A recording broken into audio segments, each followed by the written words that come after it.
Hope everyone's doing good out there. Welcome to another motorcycle review, and today we have a 2022 Suzuki Hayabusa. Pretty big deal for me, this one. I've always been a big fan of the Hayabusa ever since it came out. It was on my bedroom wall as a kid, so to be able to ride one today is a pretty big deal. So massive thanks to Motorcycle World Northampton. I'll put a link in the description to their shop. Brilliant shop, please do check them out. Right, where to start with this bike? 1340cc, 190 horsepower, 264 kg curb weight. Absolutely lovely bike. I can't fault it really. It does everything that it's supposed to do really well. Back to when this bike first came out, it really did break a lot of boundaries in the motorcycle world. It's the first bike ever to come out that was kind of built purely for a top speed. It was shaped in a wind tunnel, hence why it looks the way it looks, which I know not everyone likes, but I personally do. It really did change a lot. It was a really big deal, and a lot of people now, it still has a massive cult following.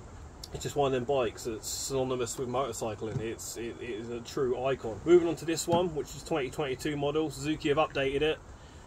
So now you have a bigger engine, which I have to say is absolutely silky smooth. The power, even though it's only 190 brake, it just picks up from anywhere.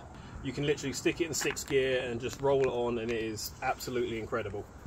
I've done a bit of everything today, a bit of countryside, B roads, bit of motorway, and it works on everything surprisingly. But on the motorway or on the dual carriageway, sitting at motorway speeds, it truly does come into its own. The fairing makes sense, the engine makes sense. It's definitely one of the comfiest bikes I've ever ridden.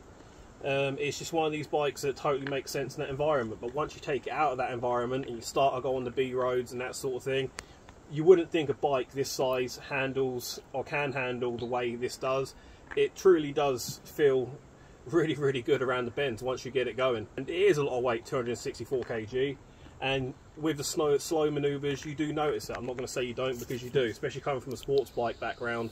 You do notice the extra weight in this, but with the engine, you kind of it more than makes up for it, and it makes sense for what it's built for. Moving on to another part of this bike which really made me smile, which I didn't expect to love so much, is that gearbox. That gearbox in this with that quick shifter is absolutely phenomenal. It almost feels like a double clutch system. As soon as you tap it, bang, it's in there. It's so sharp. I mean, this bike has 700 miles on it, but that gearbox is absolutely phenomenal, and I really did enjoy using the quick shifter on this. It was truly one of the best gearboxes I think I've ever ridden on a motorcycle. Moving on to the brakes, you've obviously got the Brembo calipers on this, but you've got the Suzuki Master Cylinder. The brakes are good. I don't want to say they lack a bit of feel, but, well, they lack a little bit of feel. But they more than up to the job of slowing the weight of this thing and slowing it down, and they're never going to get in the way.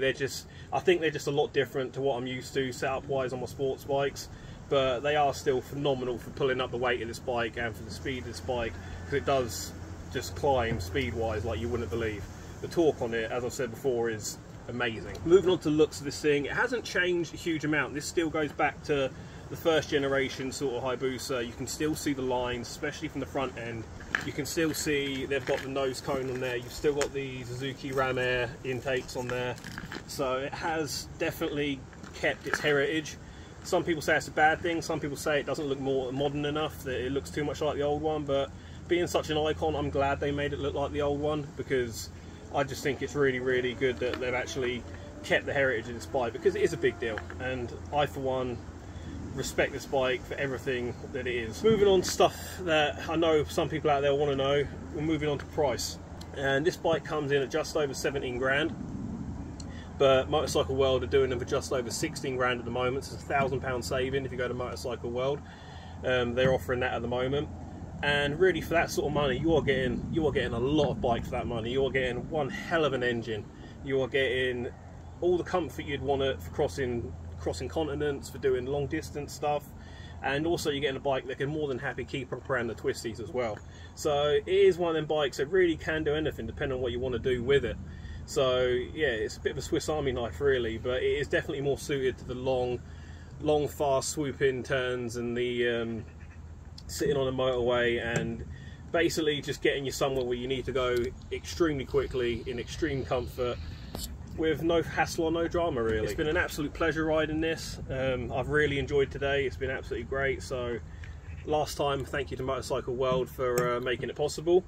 Again, if there's any questions, stick them in the comments. I'm more than happy to answer any of them, and I hope all of you have a good day and take care.